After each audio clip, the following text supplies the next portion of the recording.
I suppose originally I had thought to keep my politics away from the internet. All it would do is polarize the people interested in my content. I suppose that back when I was deciding what to do for my channel, I didn't plan on making shorts that would be way more popular than the videos I create either. Disheartening as that is, the point is things change. While my personal politics will still likely be unclear with this video, there are inherently political videos and topics I would like to discuss. And honestly, I don't really expect anyone to tune into this. Most people don't tend to care for the media medleys I create anyways, which is in part why after this one they will be more sparse. But enough about me, let's get moving on to the first topic. Tim Pool's Culture War featuring Michael Malice and Angry Cops. Michael Malice looked foolish in this debate. There's multiple times where he doesn't care for the position he takes up in the debate. So I'm not going to even deny for the sake of this debate that the cops are a necessary evil. Why bother taking this position you don't believe in to play devil's advocate when your own position could spark discussion? Michael decides to be inflammatory and rude most of the time. Throw you in a cell, say disorderly conduct. And the thing is, cops come in pairs. They have to, right? They have to have backup, and that makes sense. So I brought my backup here as well. 1 second. Oh my God, I'm so excited. I hope you brought me a wig. This is Officer Oink Salah. Yeah, oink, oink. I wish you would have called him Babe. No, Babe's cute and shouldn't be shot. Wait, that's a boar, not a pig. Yeah, because inside every cop is a feral pig that is one comment away from putting your head through a wall. There's moments where he answers questions from other people, but rarely ever from Angry Cops. Wait, I don't understand the question. Why are police a necessary evil? I was saying for the sake of this debate, I'll say the police are necessary evil because people are of the belief, and I'm not going to argue against that today, that but for the police, we would have like 2020 with 24/7. I have a question. Okay, Michael, you're a capitalist, correct? No. He's an anarchist. I'm an anarcho-capitalist. So no, I'm not an anarcho-capitalist. So this is really, that's not correct. Sorry, I'm sorry. I'm not trying to pigeonhole you. You are. No, I'm not. I'm asking a legitimate And I question. answered 2 of those questions. And you said no. And now we're done. Like you would support federalized government in some aspect of protecting borders. Why do you feel the constant need to ascribe views to me?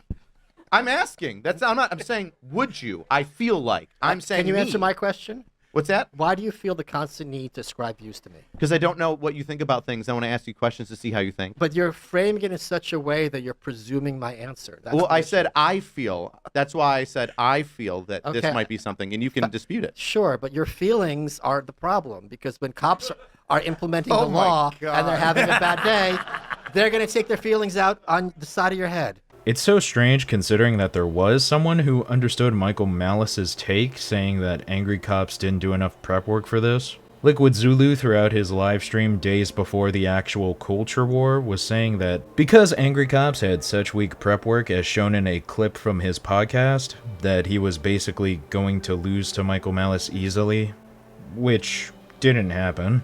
Maybe in 18 years when Michael Malice grows up it will. His entire showing for the culture war was to preach some idea that you should walk away from the debate not believing anyone but questioning the ideas presented. He almost doesn't present anything worth thinking about though. There's almost no reason to look into Michael Malice from my view after seeing this. If he has interesting ideas, he represented them poorly, between his constant jabbing and refusal to engage with Angry Cops for most of the time. The childish bits about police are something that there's basically no end to from the left-leaning side of American politicians. It's nothing new.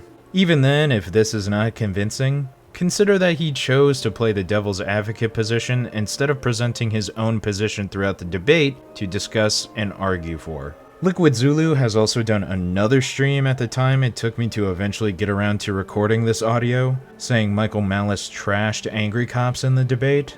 So, ignore Michael Malice and his partisan ball washers, I guess. Moving on to Chelzor the Destroyer. Her entire video going over Shoe-on-Head's downfall of the Dems video is over an hour, and I don't intend to focus on her entirely. There's 2 moments in this video that I think are stupid. Heat of the moment things that she blurts out if you're being charitable. Either way, some of them are sentiments that need to be talked about. Here, she is talking about some of the reasons that factored into Hillary Clinton losing the presidential race. It was also too late to do anything primary related. You waited till the last possible second because you thought, what, this was going to work out in your favor? Everyone was talking about how, like, oh, it's not a sexism thing. The fuck do you mean it's not a sex? It's a lot of things. Like that is a factor, though. You're going to be like, oh, that's not really a factor. The fuck it's not. Yes, it is. I'm sorry. It is. Okay? Change takes forever. Okay? Change is extremely, extremely slow in any way, shape, or form. You know what we're used to? White old men being the president. That's what we're used to. And like whatever. That's what we're used to in politics, is politics led by white old men. Okay? Yes, we got Obama one year. Okay? And then immediately swap back to white old men. All right? You think you're just going to smack a woman up there and it's going to work? It's...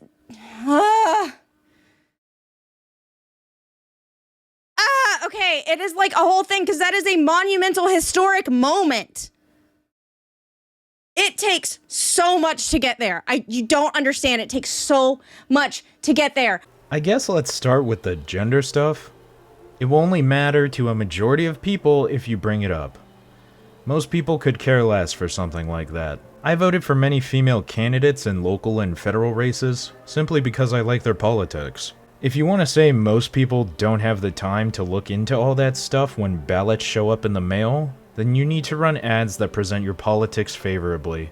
I don't know about when she was running, but the Democratic Party basically only cares about DEI, gender politics, and hating police where I live. Even then, if she never brought it up, there was some type of collusion going on when she ran. Tulsi Gabbard was someone who I would have easily voted for. Andrew Yang was markedly less popular, but he still held interesting ideals. Bernie Sanders was someone that lots of people liked. In the end, they all had to drop out, and Bernie Sanders ended up endorsing Hillary Clinton in the end, despite butting heads with her on debate stages. Then there were all the scandals with Hillary that you just don't remember, or ignore if you want to be less charitable. There's a PDF going over some of the reasons not to vote for her. You're welcome to look at it in the description, but the big one I remember everyone was talking about was her private email server while she was the Secretary of Defense. And then, when she was subpoenaed for the emails, she deleted them! For some reason, they still let her run after that. That was a mistake. I mean, it's not like there was a meaningful punishment, so they just did the same thing with Hunter Biden and his incriminating laptop. And change does take time, and it would go faster if they ran someone who wasn't neck-deep in scandals and was likable. Oh, and Obama got 8 years? Not 1? Just saying. In this next clip, she's talking about the 100 days Kamala Harris had to run her campaign. Have you considered the fact that she only had 100 days and the choices that she made maybe weren't the best? Or the choices that the Democratic Party made maybe wasn't the best for a 100-day campaign? We all just forgot Kamala was the vice president for 4 years, I guess. And throughout those 4 years, she didn't have any plan, nobody said shit to her. She just randomly was picked for these 100 days to run. And if the Democratic Party and Kamala herself can't make good decisions for their 100-day campaign, what types of decisions would they have made with a 4-year presidency? Despite Chelzor's reasoning behind some of these comments, some of them, like Obama's single year, felt cartoonish. You don't need a degree to talk about politics, but you have the internet right in front of you while you're reacting to this video. You can look stuff up. See all the scandals Hillary was involved in. See why people voted for Trump. There just isn't an incentive to. The endowed anime woman on screen is probably enough for most people. Lastly, I think this segment by George Carlin from many years ago has aged like milk. He's going over the reasons he doesn't vote and why that's actually better than voting. Now, there's one thing you might have noticed I don't complain about. Politicians. Everybody complains about politicians. Everybody says they suck. Yeah! Well, where do people think these politicians come from? They don't fall out of the sky. They don't pass through a membrane from another reality. They come from American parents and American families, American homes, American schools, American churches, American businesses, and American universities, and they're elected by American citizens. This is the best we can do, folks. This is what we have to offer. It's what our system produces. Garbage in, garbage out. So what about the politicians who actually care? Do they not exist? Are they not the best we can do? We simply fail them since the system tends to protect itself and its financial interest. Why let an entrenched politician who agrees with all your lobbying and takes your money willingly be replaced by a fresh new face who might not agree with you and want to change the way things work?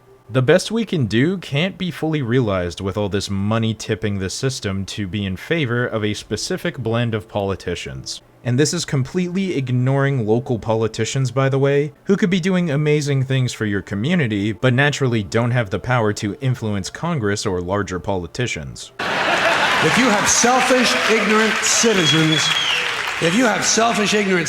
you're going to get selfish, ignorant leaders. And term limits ain't going to do you any good. You're just going to wind up with a brand new bunch of selfish, ignorant Americans. So maybe it's not the politicians who suck. Maybe something else sucks around here, like the public. Yeah, the public sucks. There's a nice campaign slogan for somebody. The public and the politicians can both suck at the same time. These are not exclusive levels of sucking, and we already have term limits. Should we abolish them because they won't do us any good? Then we would be stuck with the same person ad infinitum until they die, and surely that would be worse. The fact that term limits fix how long someone can be in power inherently puts a time limit on everything good or bad they would want to do. And there's nothing wrong with people being selfish or ignorant inherently. You should be selfish at a job interview. You want the job. The other applicants shouldn't matter to you. But you shouldn't be selfish and throw elbows in the grocery store, for example, because you want that gallon of milk that someone else was reaching for. If you're ignorant to the state of your household, it could be foreclosed because you didn't understand the concept of rent. But you could also be ignorant to the world politics at large because focusing on what's going on with your local politicians matters more to you. There are times when being selfish and ignorant can be a boon, and times when it can be detrimental. Politics will have to be one of those places. If the government was to have people pass a randomized test on selfishness, for example, every year, do you think everyone would go along with that? And if they did, what's the threshold for failing exactly? 60%? 50? 25? And what should we do to those people deemed by the government to be too selfish? Revoke their voting rights? Confine them to their homes? Have them lose their jobs? Have them mysteriously disappear one day? And what of the ignorant people? Those who don't watch the government-appointed news channels and visit the government-approved news sites can't participate in the vote now either? How ignorant should the government allow its populace to be? And would we really be comfortable with the government telling everyone what news they should be watching? I agree it's annoying that people are ignorant of politics, but not everyone has time to go through each candidate on the ballot that comes in the mail and check their policies and stances. And how demanding prices currently are where I live, I don't expect most people to do anything more than work and sleep. You cannot fix ignorance and selfishness in politics by cutting those people out. You need to give people more time to access the information. And even then, those who don't want to participate shouldn't be forced to, regardless of how selfish and ignorant they are. Because if it's really just the fault of these politicians, then where are all the other bright people of conscience? Where are all the bright, honest, intelligent Americans ready to step in and save the nation and lead the way? We don't have people like that in this country. Everybody's at the mall, scratching his ass, picking his nose, taking his credit card out of his fanny pack and buying a pair of sneakers with lights in them. Disregarding the caricature, you need only think where those people went for a moment. If lobbyists and business interests are backing a politician because they support them, what's the point of trying to deal with someone who's honest and has a mission statement they're willing to fulfill? It's easier to hold on to power if the corrupt politician is working with you, rather than you having to fight the honest one and still try and find a way to reach your goal. And to be fair to George Carlin, some politicians market themselves as honest, but once they show they aren't going to do anything they promised, we should be voting them out. There are honest, good-natured politicians. I don't know about the time at which this special aired, but Tulsi Gabbard was one of them. The special interests of the Democratic Party, however, pushed her out in favor of Hillary Clinton, who was much worse. And she still lost. You could even say in that case that maybe Trump wasn't the best-natured and honest person, but the evil lobbyists and special interest groups picked their representative, wreathed in lies and scandals. Does the public suck for not letting that person get into the arguably strongest position in the White House? Or is this a 1 in a million situation where the public actually did the right thing? So I have solved this little political dilemma for myself in a very simple way. On election day, I stay home. I don't vote. Fuck them. Fuck them. I don't vote. Two reasons I don't vote. First of all, it's meaningless.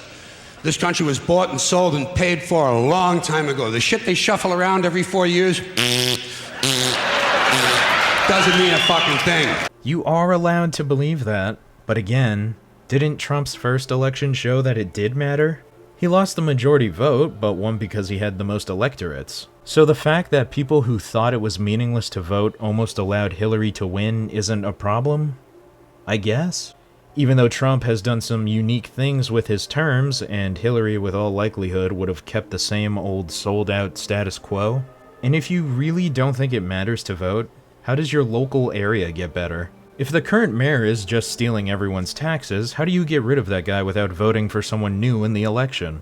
Are droves of people supposed to march out to the office and publicly remove him from this plane of existence? Our civilization only works if we remove people from power we don't like in a civil manner. If everyone is suddenly removing people they don't like from power with gnashing of blood and teeth, we would collapse as a society. If you want our system to change, that's a different conversation entirely, and not one really relevant to why you should or shouldn't be voting. And secondly, I don't vote because I believe if you vote, you have no right to complain. People like to twist that around, I know. They say, well, if you don't vote, you have no right to complain. But where's the logic in that? If you vote, and you elect dishonest, incompetent people, and they get into office and screw everything up, well, you are responsible for what they have done. You caused the problem. You voted them in. You have no right to complain. I, on the other hand, who did not vote, who, in fact, did not even leave the house on election day, am in no way responsible for what these people have done and have every right to complain as loud as I want about the mess you created that I had nothing to do with. This is just wrong. Everyone has a right to complain, but your complaint has different value depending on your experience. If you have never voted, despised the system, never learned about it, your complaining will mean very little. If you sometimes vote, understand the system, and know how it may be damaged by financially powerful interest groups, And I hate this idea the most because you assume that everyone votes exactly the same. There's never dissenting voters, people who vote for someone else, people who want a different representative but have to settle for this one. We don't have whole election races and commercial campaigns to push certain politicians into the spotlight over other ones. And this also assumes you know that everyone voted that way. There's two different powerful parties in the US, the Democrats and the Republicans. You may only be able to vote for one or the other in the presidential race, but you have an option. That in of itself means that some of the population aren't voting for that mess, that piece of shit politician. You'll also have no idea how they vote locally. What if locally they're voting for people that are making the community better, and those politicians endorse a certain party? These people who have been making your local area better off can't be lying to you all the time. I find it so frustrating that people clap and cheer on such an easily complex idea. But your experience can change how interesting and structured your complaints are. So I know that a little later on this year, you're going to have another one of those really swell presidential elections that you like so much. You'll enjoy yourselves. It'll be a lot of fun. I'm sure as soon as the election is over, your country will improve immediately. As for me, I'll be home on that day doing essentially the same thing as you. The only difference is, when I get finished masturbating, I'm going to have a little something to show for it, folks. I hate this idea too. Nobody is voting for someone and assuming the next morning everything will be the utopia that they were promised. The government is notoriously slow and full of politicians with different agendas and different alignments. Passing laws to change the economy, helping people who need better access to their medicine, just making things easier for the average person will always have dissenters and people trying to stop those laws from coming into effect. And what if they need to repeal a bunch of laws to make good on their promises? That's going to take some time too, since they need to pass laws to undo the laws they don't like. This is just a naive idea that everything will be perfect after I vote for the next president. I hate this George Carlin bit because everything is wrong pretty much. The assumption that either all politicians are the same or have the same special interest masters is stupid.